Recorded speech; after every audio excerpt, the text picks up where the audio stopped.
예. 어쩌면 이 욥기의 이야기는 사실 결론만 보면 너무나 이렇게 복잡하게 고민할 필요가 없는 내용일 수 있습니다. 사실 우리 인생도 마찬가지죠. 우리의 삶을 어떻게 시작해서 어떻게 살았다, 그 사람의 생애 과정을 다 빼버리고 이 사람이 누구냐, 이순신 그러면 그 사람의 결론만 보면 위대한 장군이고 이런 것들이 포함이 되어 있지만 실제로 그 속에서 그가 어떤 고민과 갈등과 위기를 겪었는지, 그 당시에 고통과 아픔을 기록한 난중일기라든지 그거를 빗대어 소설로 만든 칼의 노래라든지 이런 걸 보게 되면 사실 우리가 우리 인생의 마지막을 전혀 알지 못하는 상황에서 수많은 선택과 결정을 해야 될 상황 속에서 우리가 가지고 있는 고통과 아픔은 한두 마디로 또는 귀결된 어떤 명제나 어떤 메시지 하나로 설명이 되지는 않을 것입니다. 사실 욥의 이야기를 제일 첫 장과 마지막의 내용만 따서 설명을 하면 되게 단순하게 설명이 될 수 있지만 우리가 이 과정들을 통해서 욥이 그 대답을 자신이 하나님에 대한 대답 그리고 인생에 대한 대답들을 찾아가는 과정들을 그의 친구들과 함께 고민하면서 찾아가는 과정들을 함께 고민하는 것은 실제로 우리가 하나님에 대한 교리적인 진술로 또는 신앙의 대답으로는 너무 뻔하지만 그 대답과 그 진술을 가지기 위해서 어떤 과정들을 거쳐가는지, 그리고 그 과정에서 우리가 얼마나 혼란스럽고 또 우리의 선택이 때때로 실수나 잘못된 방향으로 갈 수 있는 여지가 담겨 있다는 사실을 보게 되는 거거든요. 그래서 우리는 때때로 그 사람의 신앙이 좋을 때는 물론 박수를 치지만 나쁠 때는 너무나 쉽게 비난을 하게 됩니다. 사울이라든지 성경에 등장하는 많은 인물들이 왜 그렇게 실패한 사람과 성공한 사람이 마치 종이 한 장의 차이 정도밖에 지나지 않다는 사실을 어느 날 문득 발견하게 됩니다. 그만큼 간단한 문제가 아니라는 거죠. 그래서 우리는 결과적으로 위대한 사람은 위대할 수밖에 없던 이유를 찾고 실패한 사람은 실패한 사람의 이유를 찾지만 그러나 그 사이에 그 경계를 구분하는 것이 매우 작은 차이라는 것을 어느 날 문득 발견하게 됩니다. 그래서 우리의 신앙이라는 것이 우리의 삶을 살아가면서 우리의 삶을 하나님 보시기에 성공적인 또 하나님이 기뻐하시는 인생을 온전히 드리기 위해서는 그 순간적인 그런 어떤 그 작은 차이를 가져오는 것들을 우리가 어려울 때, 힘들 때, 선택의 기로에 있을 때, 위기의 순간에 그것을 제대로 선택하는 것이 또 제대로 발견하는 것이 매우 중요하다 할 수 있습니다. 사실 그 원리는 너무나 당연하고 또 때때로는 너무 쉬운 일이지만 그러나 그것을 온전히 붙드는 것이 참 쉬운 일은 아닌데요.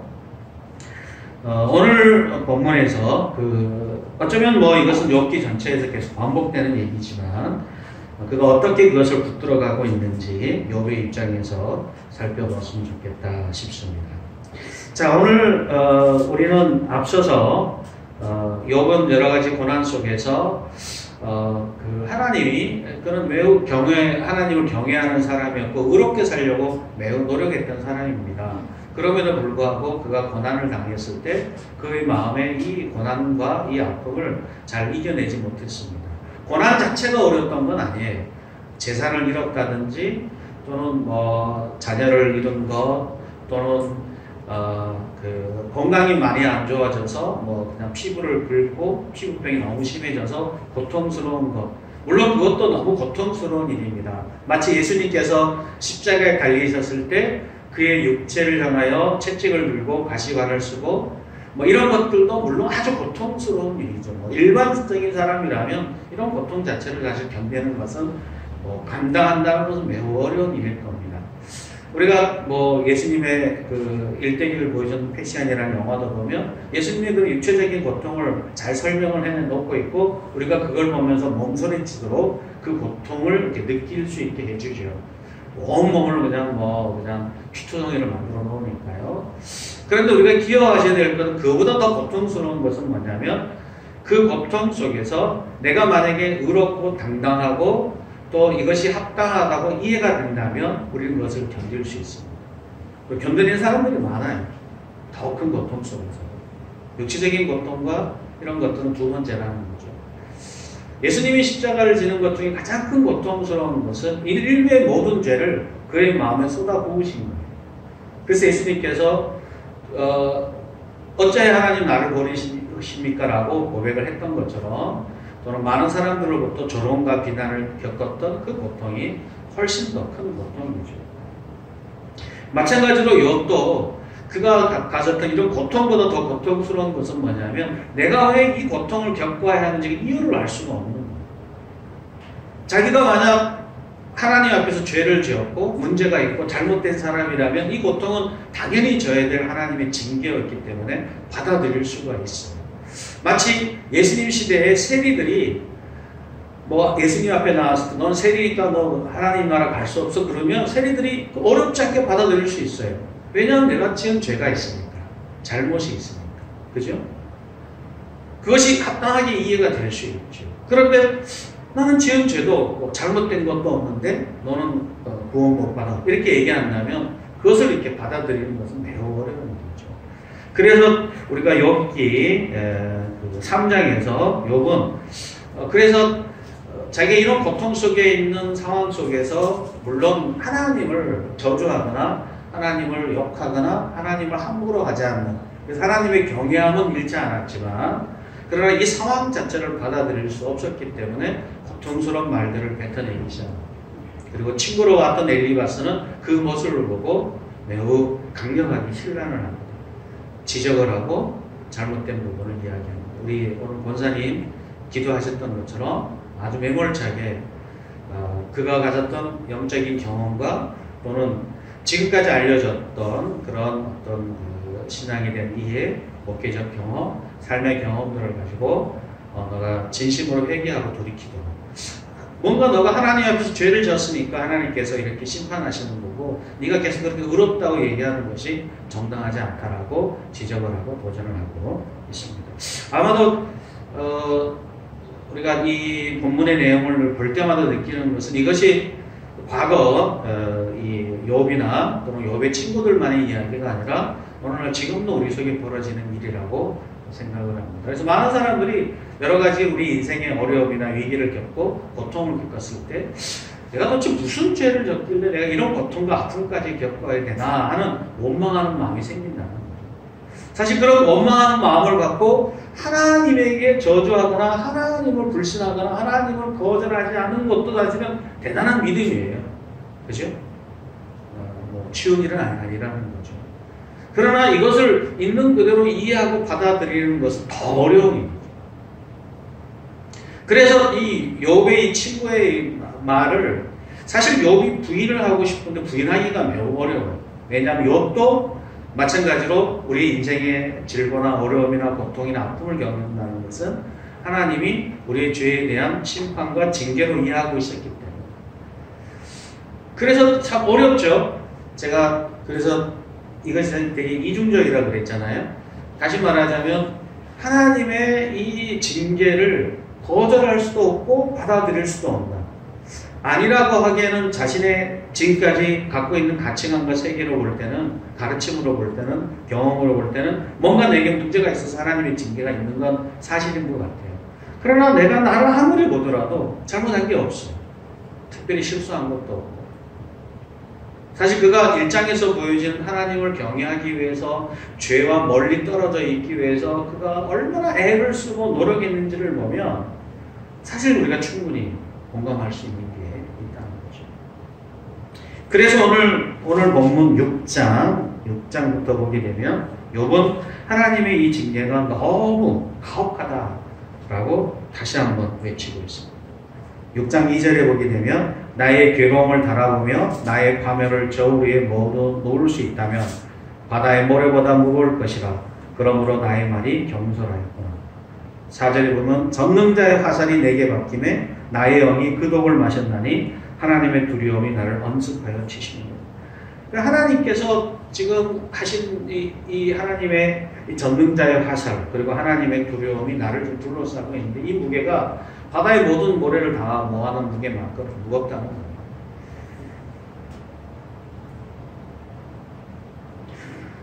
그래서 이 고통과 아픔이 너무 커서 이렇게 외치고 있는 것입니다.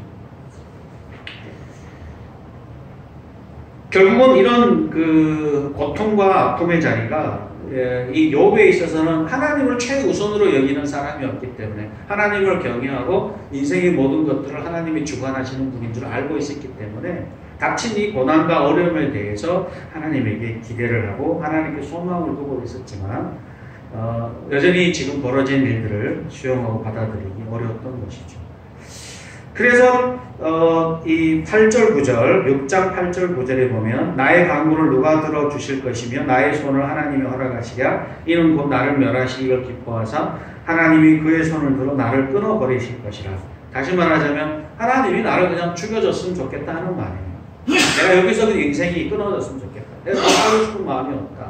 하나님이 나를 좀 불쌍히 여기셔서 나를 좀 여기서 이제 내 생명이 끊어지고 여기서 이제 끝냈으면 좋겠다. 그렇게 하면 10절에 보면 내가 오히려 위로를 받고 내가 기쁨으로 하나님 앞에 설 것이다. 이렇게 얘기합니다. 그럴 정도로 그는 매우 고통스러운 상황에 있었던 거예요. 죽는 것이 낫다는 거예요. 이렇게 고통 속에 살아가는 것보다 죽는 게 훨씬 낫다. 그런 고백을 해요.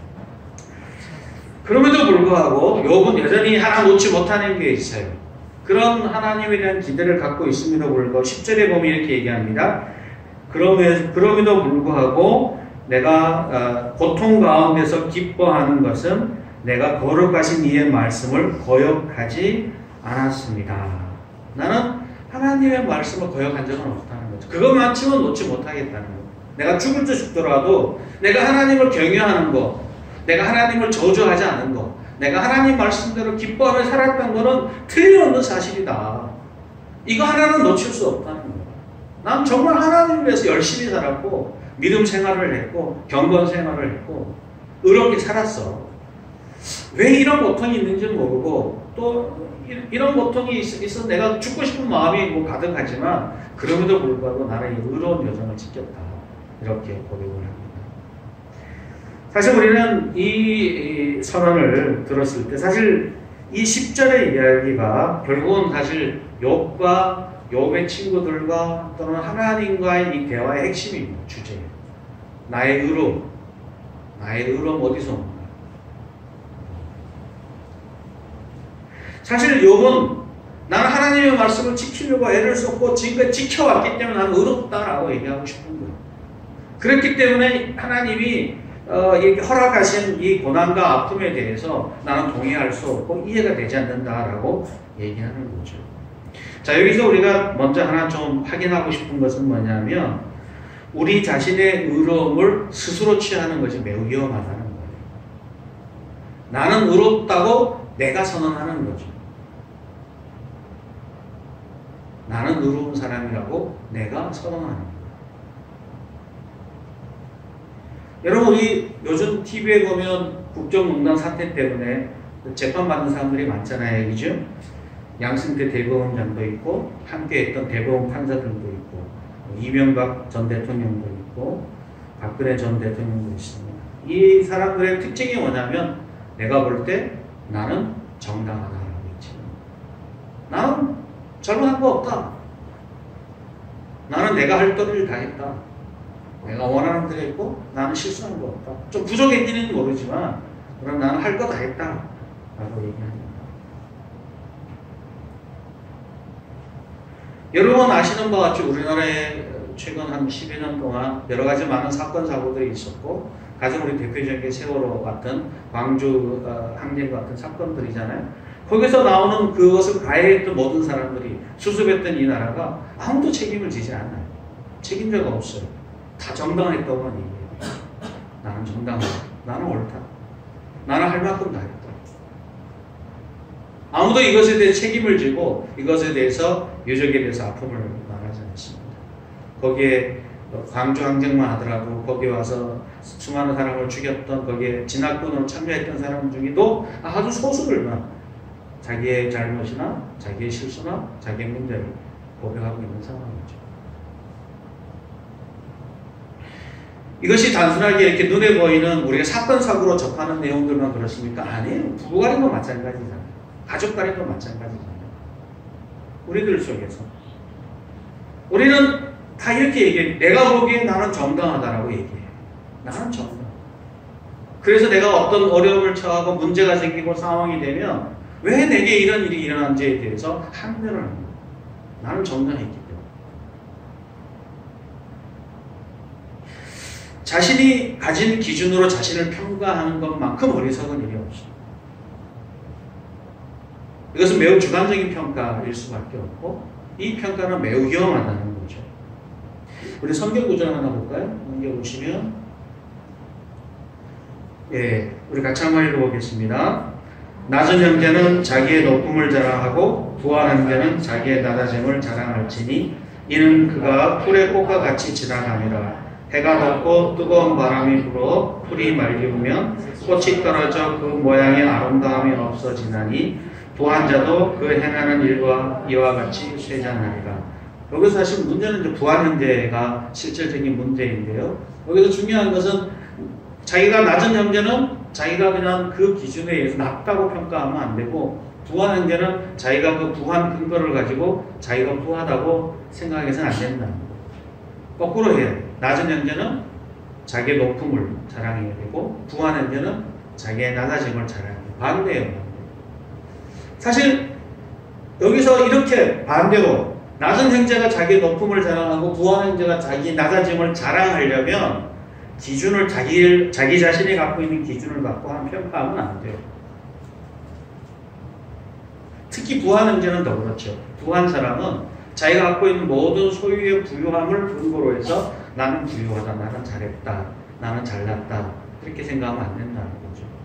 사실 낮은 형제가 자기를 낮게 여기는 거는 사회 영향력이 없어요. 그죠? 그냥 그러고 말아요.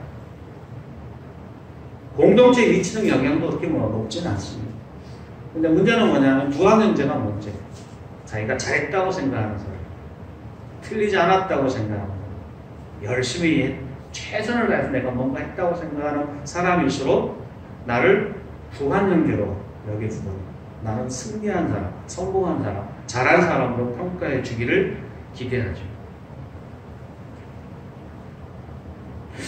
최근에 방탄소년단이 유명합니다. 최근에 Love Myself라는 곡이 있죠. 자기 자신을 사랑하라라는 곡인데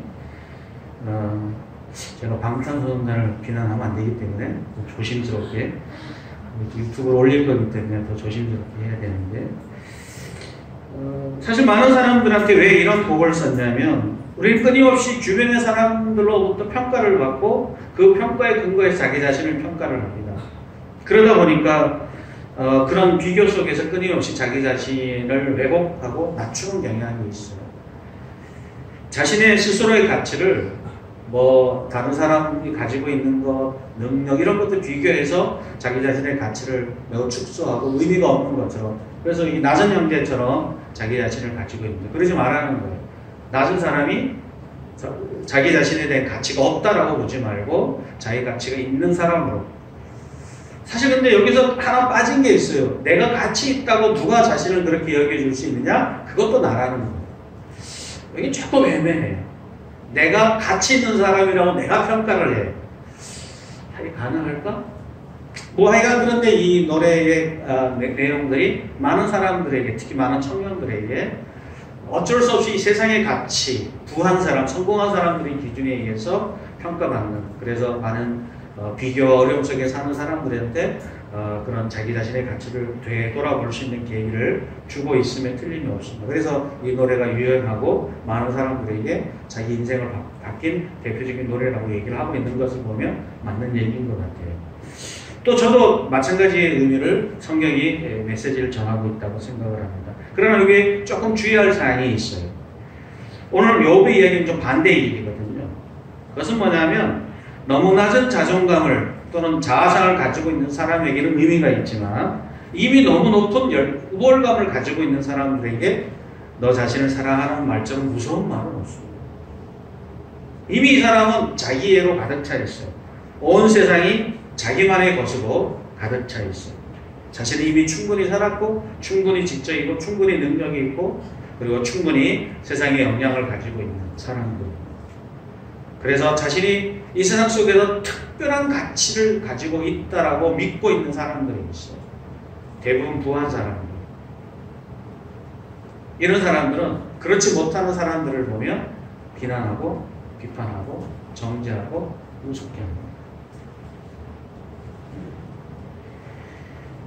사실 어쩌면 기독교인들이 비기독교인을 바라보는 관점도 그런 것도 있는 것 같아요. 나는 예수님 믿어서 너 안 믿었지? 넌 지옥 가는 게 당연해.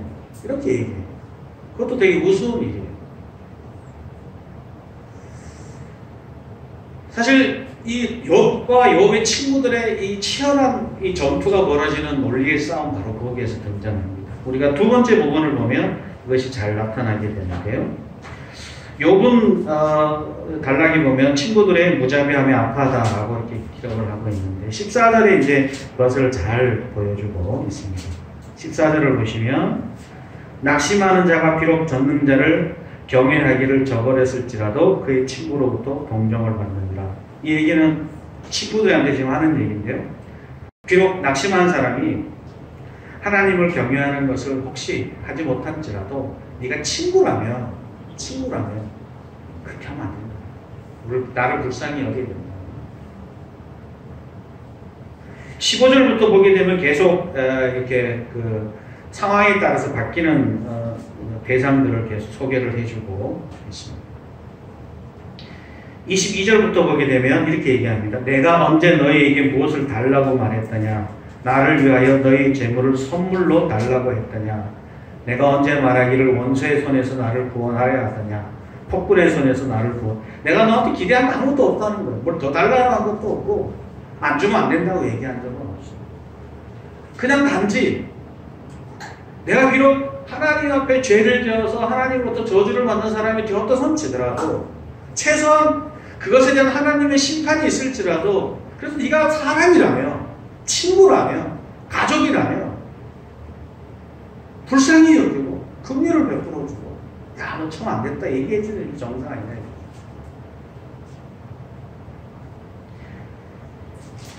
27절에 보게 되면 너희는 고아를 제비 뽑으며 너희 친구를 팔아넘긴다.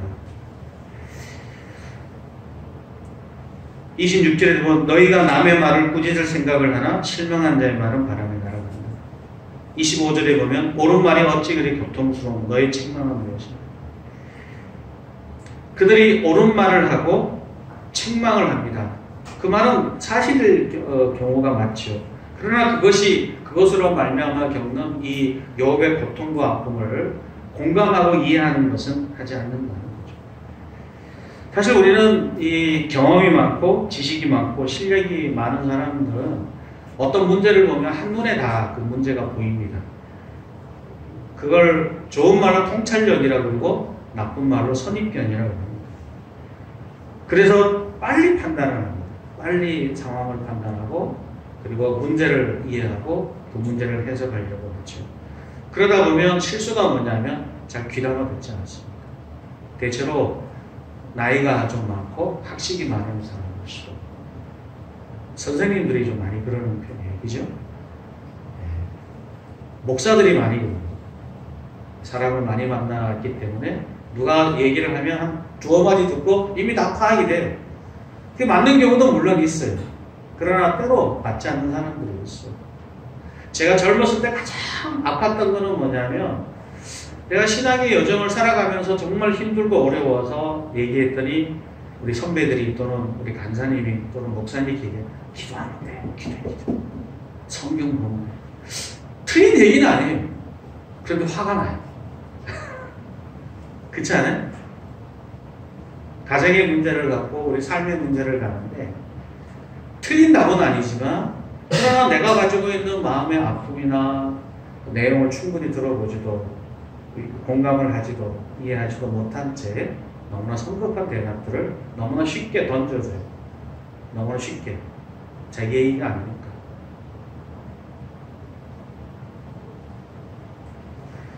우리는 너무나 쉽게 정답을 갖고 있는 척 하죠. 그리고 그 정답을 던져주고 그걸로 네가 해결하라고 말을 합니다. 우리가 경험이 많을수록 지식이 많을수록, 실력이 많을수록 그럴 수가 있어요. 물론 그것이 다 틀렸다는 건 아니에요. 그렇게 해서 해결되는 경우가 있고 대답이 맞는 경우가 있어요. 그러나 욥처럼 전혀 거기에 해당되지 않는 사람들이 종종 있어요. 그래서 주의 깊은 관찰과 잘 들어주는 귀가 필요한 거예요. 저희 예전에 소아과 의사 하는 그 젊은 전혜진 자매가 저희 교회에 나온 적이 있는데, 지방 소아과 의사가 역할이 뭐냐면, 의사가 병원에 자주 오면, 물론 대부분 그냥 감기 이런 거예요. 소아과에 특별한 병이 있어 오는 거 아닙니까? 그러나 그 중에 보면 의심스러운 사람이 있어요. 이거 좀 이상한데? 이건 다른 질병인 가능성이 있는데? 그럴 때 빨리 그것을 파악을 해서 큰 병원으로 소개를 해줘야 돼요. 그래서 가서 큰 병이 발견되면 빨리 치료할 수 있으니까. 근데 그게 좀 어렵대요. 왜 어렵냐면, 그렇게 해서 보내서 더 큰 병원 진단을 받았는데 결과적으로 아무것도 아닌 경우가 생기면 이 소개한 사람이 되게 뻘쭘해지는 거죠. 저도 우리 조학구 원사님이 초음파 찍어봐라 그래서 찍었더니 뭐가 하나 나왔어요. 슬개 염증이 좀 있다고 그래요. 그래서 그걸 제가 계속 주의 깊게 관찰해야 된다는데, 그렇게 뭔가 우리가 좀 더 잘 관찰을 해서 진단을 통해서 좀 더 나은 방향으로 갈 때는 훨씬 도움이 되는 거거든요. 그러니까 어떻게 보면 우리가 이렇게 귀담아 듣고 그런 어떤 적절한 방법을 잘 취해가는 것이 되게 중요해요. 그러려면 잘 귀담아 들을 수 있는 귀가 필요해요. 제가 볼 때 이 욥의 친구의 가장 큰 잘못은 뭐냐면, 욥의 아픔과 고통을 먼저 이해하고 공감하는 능력이 없었어요. 저하고 좀 비슷한 것 같아요. 남자들이 좀 더 그런 편이고. 문제는 문제를 해결하는 것 자체의 목적이 있는 것이 아니라 그의 문제를 정확히 들어보려고 하는 그런 관심이 문제였다는 거죠. 욥이 아파하는 것은 뭐냐면, 나도 이해를 못하고 너도 이해 못하는데 어차피 그러면 내 아픔에 대해서 동감은 하고 같이 있어주고 아무 말 하지 않더라고. 들어만 주더라도 좋을 텐데 왜 이렇게 너가 마치 폐부를 찌르는 말로 나도 나를 이해하지 못하는 상황 속에서 이렇게 공격을 하고 정죄하는 것에 대한 아픔이 있는 거죠. 사실 이런 일들이 교회 공동체 안에 참 많습니다. 너 왜 그거 해결하지 못하니? 해결할 수 없으니까 붙들고 있는 거예요. 잘 못하는. 우리의 삶의 자세와 태도를 바꾼다는 건 참 어려워요. 우리가 평생 그렇게 살아왔기 때문에 어려서부터 수많은 경험과 인생과 연륜을 통해서 우리의 성격과 우리의 인생과 성품 다 이미 결정되어 있어. 그걸 바꾼다는 것은 간단한 일이 아니에요. 말 한마디 한다고 해서 깨닫는다고 해서 바뀌지 않았습니다. 그러려면 그것을 함께 지지해주고 들어주고 함께 공감해주는 공동체가 필요한 거죠. 우리 성경 구절 하나 볼까요? 누가복음 18장 9절에 보면 자기를 의롭다고 믿고 다른 사람을 멸시하는 자들에게 이 비유로 말씀하시되, 여기서 멸시라는 단어가 나오죠. 그렇게 보통을 해요. 나는 의로워요. 나는 정당하고 나는 괜찮은 자리에 있어요. 저 사람은 틀렸어요. 그럼 멸시하는 거예요. 너는 그것밖에 못하니 너는 뭐가 잘못됐어라고 쉽게 얘기한다는 거죠. 주로 멸시를 당하는 대상들은 고린도전서 1장에 나온 것처럼 이렇게 다 약한 사람들, 어리석은 사람들, 실수한 사람들, 문제 있는 사람들. 교회에서 강하고 힘이 있고 능력이 있고 가진 많은 사람이 멸시당한 거 보신 적 있으세요? 없으시잖아요. 사실 교회라는 것은 바로 그런 사람들이, 세상에서 멸시받는 사람들이 들어와서 그 교회에서 귀중한 사람으로 대접을 받는 거예요. 가치 있는 사람으로 인정하는 거예요. 세상이 갖고 있는 부유함에 의해서 평가하는 것이 아니라 그 사람에 대한 하나님의 사랑으로, 하나님이 가진 가치로 그 사람의 인생과 삶의 가치를 평가해 주는 거죠. 그게 교회 공동체의 목적입니다. 그게 가정의 목적이에요. 우리 가정에서 이 사람은 유용하고 가치 있으니까 이 사람은 우리 가족이야. 얘는 별로 쓸모도 없고 가치가 없으니까 이 사람은 멸시해서, 이렇게 우리 가족을 얘기하지 않잖아요. 그죠? 제가 늘상 말씀드리지만 저희 가정에 내성마비로 어려운 친구가 있어. 태어나서 예론 집중 제대로 못했고 그랬으니까 장애를 갖고 있죠. 그럼 멸시해도 되나요? 다른 사람이 멸시하면 제가 화내고 싸울 거예요, 아마. 우리 가족이기 때문에 멸시하지 않아요. 가난하다고 멸시하지 않아요. 어떻게든 더 도와줘야 그리고 더 챙겨주고 가족이니까. 네. 같이 끌어안고 살아가는 거죠. 그런데 우리가 교회를 또 다른 가족이라 얘기하면서 교회만 오면 세상의 상황이 바뀌어져요. 교회만 오면 오히려 더 연약하고 어려운 사람들에 대해서 실수한 사람, 잘못한 사람들을 그럴 때가 있지. 그럴 수가 있지. 뭘 몰라서 그렇지. 따뜻한 말로 한마디 해주고 어떻게 하든지 하나님 앞에서 거룩한 여정을 살아갈 수 있도록 지지해주고 격려해주고 함께 해줘요. 근데 교회에서 안 그래요. 교회가 얼마나 매몰찬데. 똑같은 세상의 기준에 의해서 다른 사람들을 비판하고 평가하고 옷만 조금 잘못 입어도 머리만 좀 잘못해도 말실수만 좀 해도 그렇게 매몰차게 비난하고 정죄하죠. 어떻게 그럴 수 있죠? 그러니까 지금 이 욥의 친구에 대한 이 섭섭함이 욥이 지금 갖고 있는 거죠. 그것에 대한 아픔, 두려움을 이렇게 표현을 하고 있습니다. 사실 이것은 우리 모두가 각자의 기준으로 하나님 앞에서 의로움을 평가하기 때문에 그렇습니다. 내가 가지고 있는 기준으로 우리의 의로움을 평가하기 때문에 다른 사람들에 대해서 돌아보고 살펴보고 위로하는 일을 잘 못하는 거죠. 그래서 제가 좋아하는 구절인데요. 우리 갈라디아서 늘 말씀드리죠. 다시 한번 볼까요? 하나 더 넘겨보겠습니다. 같이 한번 읽어볼까요? 형제들아 사람이 만일 무슨 범죄한 일이 드러나거든 신령한 너희는 온유한 심령으로 그러한 자를 바로잡고 너 자신을 살펴보아 너도 시험을 받을까 두려워하라. 너희가 짐을 서로 지라. 그리하여 그리스도의 법을 성취하라. 만일 누가 아무것도 되지 못하고 된 줄로 생각하면 스스로 속임이라. 각각 자기의 일을 살피라. 그리하면 자랑할 것이 자기에게 있어도 남에게 있지 아니하니 각각 자기의 짐을 질 것이다. 여기서 요 앞구절에 보면 성령의 열매, 육체의 열매를 얘기해요. 육체의 열매를 맺는 사람이 있잖아요. 그럼 우리가 육체의 열매 맺는 사람은 그럼 비난하고 정죄해야 되느냐? 그렇지 않아요. 그런 사람을 바로잡아줘야 되는데 어떻게 바로잡아주느냐? 온유한 심령으로 바로잡아줘. 온유하다는 말을 영어로 kind라고 그러잖아요. 친절하게 성심을 갖고 사랑하고 그리고 그를 돌아볼 때마다 항상 생각해야 될 것은 그럼 나는 정당한가? 그걸 돌아보라는 것. 나는 괜찮은가? 나는 제 자리에 잘 있나?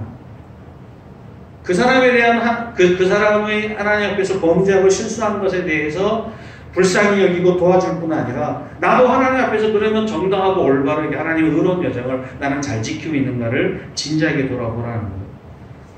그리고 할 수만 있다면 그 사람의 짐을 내가 대신 져주는 것이 우리의 자세임을 소개를 하고 있습니다. 사실 그렇기 때문에 우리가 가지고 있는 기준이 정당하면 정당할수록 우리는 그 기준이 합당하게 내 자신을 돌아보고 그리고 그것을 사랑으로 이웃이 그의 모습으로 하나님의 의로운 백성으로 자녀로 돌아올 수 있도록 서로 도와줘야 된다는 거죠. 사실 그런데 가장 큰 그래서 이런 것들을 좀 잘 적절하게 우리가 실수하지 않고 하기 위해서 뭘 만드는 절차라는 걸 만들어내요. 절차. 예를 들면 누가 한 사람이 잘못하면 먼저 내가 가서 권면하고 또 그래도 말을 듣지 않으면 두세 사람이 가서 권면하고 그래도 말을 듣지 않으면 공동체가 권면하고 그래도 말을 듣지 않으면 세리처럼 쫓아내라고 마태복음을 얘기하고 있습니다. 우리가 이런 절차를 내가 실수할 수 있으니까 내가 쉽게 포기할 수 있으니까 교회에서도 그러죠. 누가 의견을 내면 재직해서 상의를 하고 공동회에서 결정을 하고 민주주의라는 것은 수많은 절차들에 의해서 만들어집니다. 왜서 그런 것들을 만들었죠? 혹시 우리가 누구든지 강력한 힘을 갖고 실수할 수 있습니다. 자기의 의로움을 또는 자신이 정당하고 옳다는 것을 스스로 결정할 수 있습니다. 여러 사람들이 여러 가지 의견을 갖고 그것이 정말 정당한지를 여러 번에 걸쳐서 확인하도록 하는 거예요. 독재는 그걸 한 번에 다 없애버리는 거죠. 내 의견이 또는 대통령의 의견이 권력자의 의견이 목회자의 의견이 모든 사람의 의견과 생각을 다 없애버리고 모든 것을 다 뒤엎어버리는 구조를 만들어내는 거죠. 그것이 독재예요. 그것이 절차를 없애버리는 거죠. 그런 면에서 보면 우리가 서로 옳다고 주장을 한다고 친다면 우리는 좀 여유를 갖고 좀 해야 되는 거죠. 그리고 사실 우리가 아시는 바와 같이 욥이 더 고통스러운 것은 욥의 친구들이 정말 친하기 때문에 더 아픈 거예요. 친하기 때문에. 더 친밀하기 때문에. 더 친밀하니까 나를 너무 잘 알아. 그럼에도 불구하고 자기를 비난하는 욥의 친구들을 보면서 그런 고통스러운 거죠. 저는 홀로 신앙생활을 잘하는 것은 의미가 없다고 생각합니다. 나 혼자 신앙생활을 잘하는 거. 그래서 신앙이라는 것은 공동체 안에 있을 때 그 실체가 나타나요.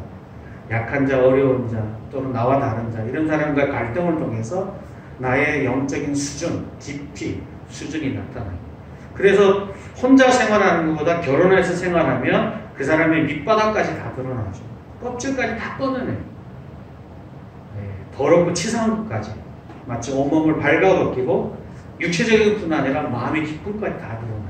쓸데없는 화를 내고 말도 안 되는 자존심을 내세우는 그런 싸움들을 끊임없이 하는 거죠. 그리고 그 속에서 많은 사람들이 쉽게 포기해버리고 또 그것이 결혼 생활이 그렇다는 것을 잘 인지하지 못한 채 했기 때문에 가져오는 어려움들이 있어요. 그러나 여러분 기억하셔야 될 것은 바로 그 과정을 통과해야 돼요. 그 과정. 나의 밑바닥과 상대방의 밑바닥을 경험해보고 그 속에서 하나하나 다시 한번 새로 맞추는 인생 전체를 서로 연결하고 풀어서 함께 새로운 공동체를 만들어가는 거죠.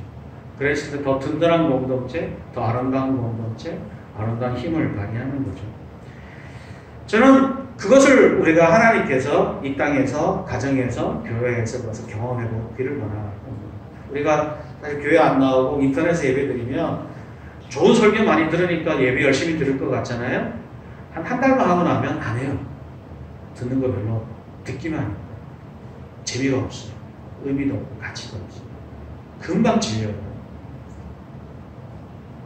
우리가 좀 부족하고 어리석지만 같이 어울리고 치고받고 싸우고 그러면서 서로 이해하는 법, 사랑하는 법을 배우면서 그 속에서 하나의 공동체가 하나하나씩 만들어지는 거죠.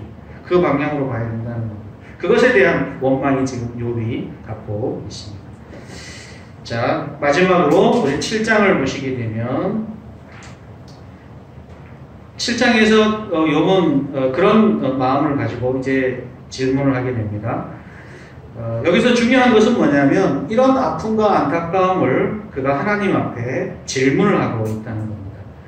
자기 인생이 너무 가볍고 하나님께서 함부로 대하는 것 같아서 안타까움을 표현을 합니다. 그러면서 7장 12절에 보시면 이렇게 얘기합니다. 내가 바다니까 바다의 괴물이니까 주께서 어찌하여 나를 지키시나이까. 하나님이 나를 지킨다는 것은 감사한 일이잖아요. 그런데 욥은 그것을 도리어 하나님 앞에 원망하는 이유를 댑니다. 왜 그렇습니까? 자기는 살고 싶지 않아요. 죽고 싶어요. 너무 고통스럽고 아프고 가장 친한 친구로부터 비난과 정죄를 받지 스스로도 이 고통을 어길 수 없지. 하나님에 대한 원망은 있지. 이런 상태에서 생애를 계속한다는 것이 하고 싶지 않은 거예요. 너무 힘들고 어려우니까. 그래서 자기는 그냥 이 세상을 다 죽고 싶고 생애를 끝마치고 싶고요. 근데 하나님이 계속 나를 지켜주시네. 죽을 수 없도록 해주시네. 생애를 지탱해 주세요. 내 생명이 계속 연장이 되고 내가 살아갈 이유를 계속 주시고 심지어는 이렇게 얘기합니다. 14절에 주께서 꿈으로 나를 놀라게 하시고 환상으로 나를 두렵게 하신다. 하나님의 살아계심을 계속 꿈과 환상을 통해서 가르쳐 주세요. 18절에 보면 이렇게 얘기합니다. 아침마다 검증하시면 순간마다 단련하시네. 하나님이 지금 나를 단련하시고 훈련시키십니까? 너 이거 싫습니다.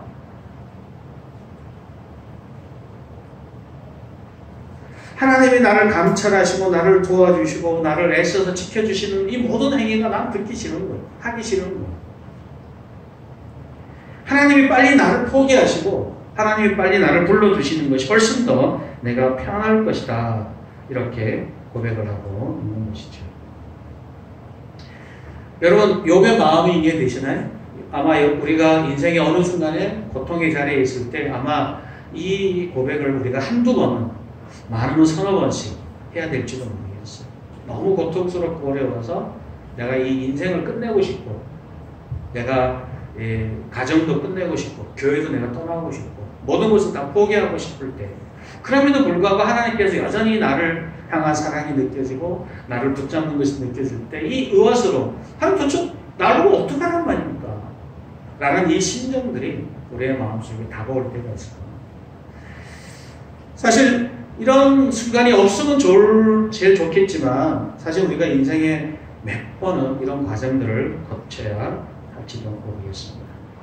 그래서 매우 개인적인 것이지만 우리 다음 성경 구절을 보시면 하박국 같은 경우에는 이스라엘을 통해서 볼 때 그랬어요. 하나님께서 이스라엘을 심판하셔서 이스라엘의 모든 죄악을 한꺼번에 다 없애면 좋겠는데 하나님이 그렇게 하지 않고 하나님의 계획을 쭉 알려줬을 때 하박국은 매우 당황했습니다. 아수르를 통해서 이스라엘을 심판하신다는 말을 들었을 때 매우 기분이 나빴죠. 그런데 그럼에도 불구하고 하나님이 이스라엘을 정결케 하는 위해서 악한 도구를 사용하시고 그 악한 도구조차 하나님이 심판하신다는 말을 듣고 이렇게 고백을 하게 됩니다. 그러나 그는 두 가지 심정이 있어요. 하나님이 이스라엘을 회복시키는 것에 대한 감사도 있지만 하나님의 심판의 무서움을 가지고 있는 고통도 같이 있습니다. 기대와 고통, 고통과 기대. 지금 이 7장 이 하반절에 나오는 욥의 심정이 그거예요. 하나님의 지금 나를 향한 특별한 계획이 있다는 것을 알지만 그러나 이 고통이 아픔이 너무 크기 때문에 이 고통이 지금 무게를 더 두는 거예요. 하박국 선지자는 반대예요. 비록 하나님의 아직 고통이 안 왔으니까 그럴 수 있어요. 고통스러운 상황은 오겠지만 그러나 하나님께 대한 소망이 더 강하게 살아있는 거죠. 우리는 이 두 가지가 사실 순간순간마다 왔다 갔다 하는 거예요. 고통스러운 순간에는 하나님의 소망이 분명히 이 가운데 있을 거야. 분명히 내가 이 고통 속에서 하나님이 나를 단련해 주시고 나를 변화시키셔서 나의 새로운 생애를 해주시고 욥이 말했던 것처럼 하나님을 눈으로 보는 것 같은 그런 올라한 순간을 승리해 주셨을 수도 있어. 그러나 너무나 지금 고통스러워. 이게 지금 욥의 심정이에요. 하박국 선지자는 저 반대의 입장에 서 있는 거죠. 지금 이스라엘이 너무 하나님 앞에 정결하게 되기를 원하는데 그러나 하나님이 이것이 회복되는 그날을 기대해. 그러나 그 고통의 순간은 어딨지? 이 고통의 순간을 잘 이기면 이런 날이 올 거야. 하나님 이 고통을 잘 이겨내고 이렇게 하나님이 회복하는 그날을 바라보게 해주십시오라고 약간 반대의 입장에서 보는 거죠. 그러나 같은 얘기예요.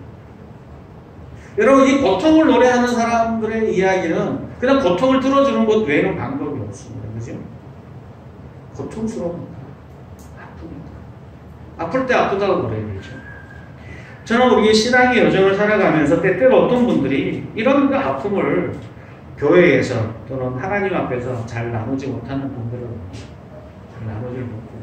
아픈데 아프다고 말은 못해요. 대체로 남자들이 그렇습니다. 자기 인생의 위기, 어려운 순간, 영적인 위기 순간, 힘겨운 순간들이 있어요. 교회에서 우리 여러 권사님들이 집사님 그런 순간이 있어요. 그런데 교회에서 그것을 잘 나누지 못하면 잘못된 길로 가기 쉽습니다. 포기하기 쉬워요. 사실 이런 문제, 이 고통스러움을 갖고 하나님 앞에 나가는 이런 용감함이 필요합니다. 믿음의 사람들과 나누고 이 고통을 아프다고 매일 똑같은 고통을 해결되지 않는다 끊임없이 말할 수밖에 없지만 그러나 끊임없이 그것을 얘기하면서 분명 하나님이 함께 하실 거예요. 그러나 지금은 고통스러워 라고 끊임없이 표현하고 말하고 질문하고 도전하는 것 필요하다는 거죠. 언제부터 우리가 교회에서 그것을 표현하지 못하게 만들었어요. 그렇게 말하면 신앙이 없고 믿음이 없는 사람처럼 말하고 있어요. 사실 그래서 어쩌면 목회자들은 교회에서 목회자가 갖고 있는 고통과 아픔을 잘 얘기하지 못합니다. 말하면 그렇게 평가를 받기 때문에. 우리 이런 사람을 좋아하죠. 어려움 속에서 기도하면서 찬양하고 꿋꿋이 이겨서 승리하는 하나님을 바라보게 하는. 다윗도 그렇게 못했어요. 모세도 그렇게 못했고요. 여러분 그렇지 않습니다. 우리는 왜 자꾸 성경에 등장하는 모든 인물들이 완벽하게 그런 고통과 아픔을 노래하지 않았다고 생각을 할까요? 시편에 보면 그 모든 고통의 노래들이 다 믿음의 사람들의 고백들이었어요. 우리는 교회에서도 이 고통과 아픔을 얘기하는 걸 부끄러워하고 수치스럽게 생각합니다. 그래서 욥기를 보면서 욥에 대해서 이상한 마음들을 가져요. 욥은 결국 성공했지만 그 모든 과정은 틀렸다고 생각해요. 그렇지 않아요. 고통을 노래하는 것만큼 올바른 신앙인의 자세가 없습니다. 고통과 아픔을 얘기하는 정직하게 아플 때 아프다고 얘기해요. 매우 중요해요.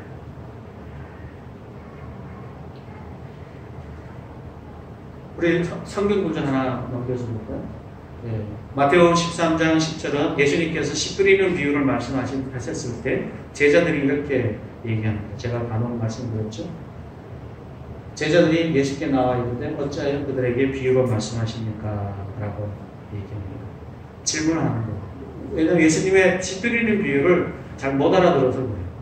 여러분, 예수님께서 비유로 말씀하시는 것을 쉽게 설명하려고 한 게 아니에요. 쉽게 설명하셨지만 무슨 뜻인지는 몰랐어, 제자들도. 그래서 물어봅니다. 그러니까 예수님께서 이렇게 얘기하십니다. 천국의 비밀을 아는 것이 너희에게 허락되었다.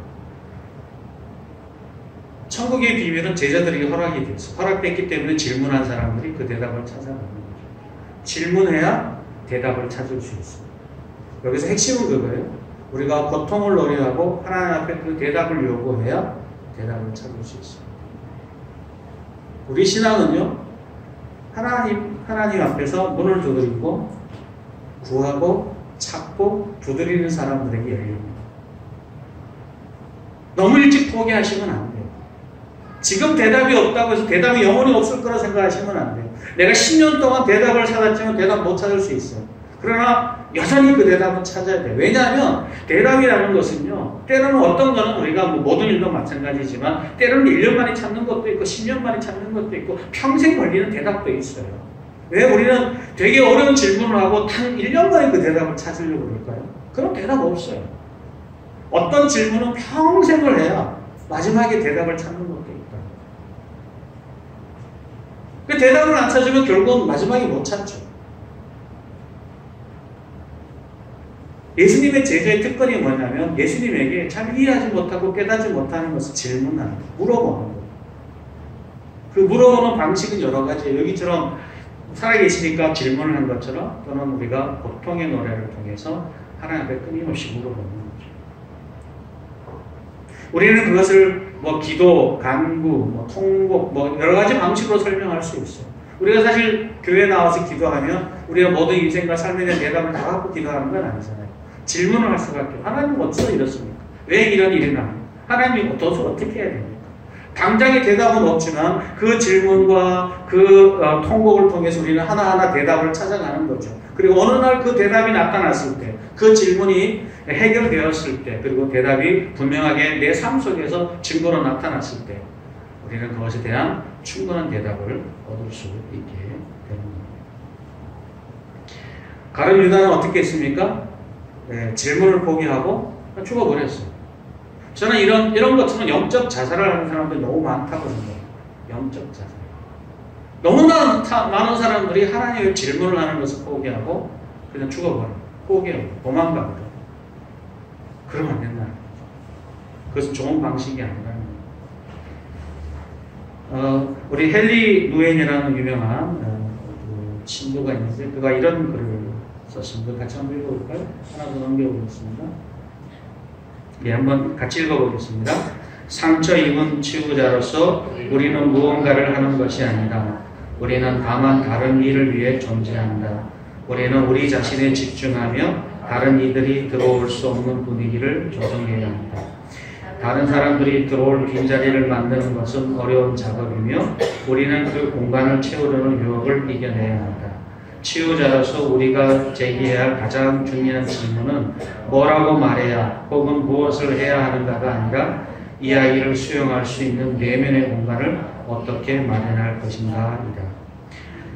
헨리 누엔은 상처 입은 치유자를 그리스도인의 자세로 또는 리더로서의 자세로 설명을 하면서 우리가 다른 사람들에게 뭔가 많이 설명해주고 능력을 보여주고 하는 것이 우리의 역할이 아니라 오히려 그 사람들의 이야기와 아픔과 눈물을 들어주고 그리고 그들에게 대답을 들려줄 책임이 우리에게 있다라고 소개를 합니다.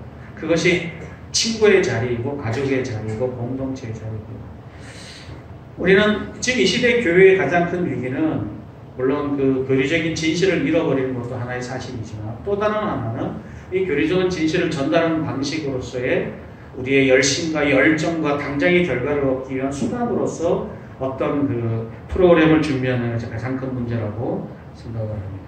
오히려 우리가 이런 여유를 갖고 우리가 하나님 앞에서 거룩한 여정을 갖고 믿음의 여정을 살아가게 되면 많은 사람들이 교회에 와서 자신의 문제와 삶의 문제를 가지고 와서 질문을 하게 되고 교회는 거기에 대해 합당한 대답을 통해서 그들을 이해하고 사랑하고 치유해 줄 수 있으리라 확신을 합니다. 지금 교회가 그렇게 하지 못하기 때문에 교회는 비난을 당하고 있고 교회는 하나님의 사랑을 얘기하면서 그 사랑을 정죄와 비난과 비판으로만 채워가고 있는 것이 현실이죠. 어떻습니까? 여러분은 여러분의 가정 속에서 친구의 관계 속에서 교회 속에서 어떤 모습으로 나타나고 있습니까?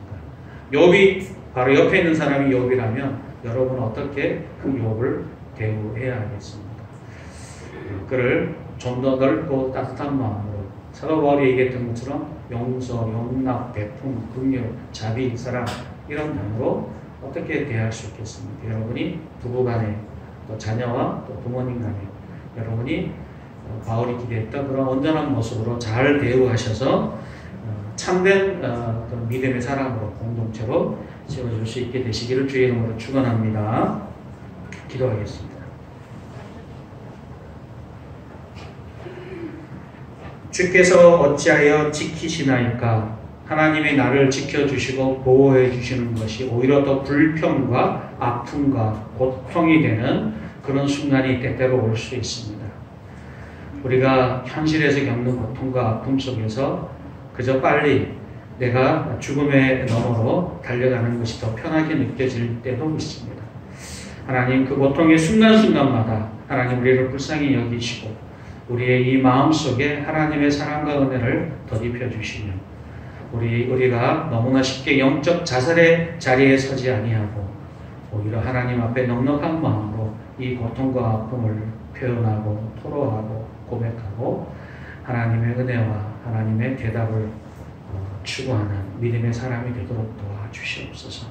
그래서 우리가 그 과정을 통해서 하나하나 대답을 찾아가면서 우리 주변에도 여전히 상처 입은 사람, 대답이 필요한 사람들을 우리의 가슴 한켠에 공간을 내어주고 그들을 이해하고 사랑으로 돌보는 믿음의 귀한 공동체로 우리 가족과 교회가 세워질 수 있도록 도와주시옵소서. 예수 그리스도 이름으로 기도합니다. 아멘.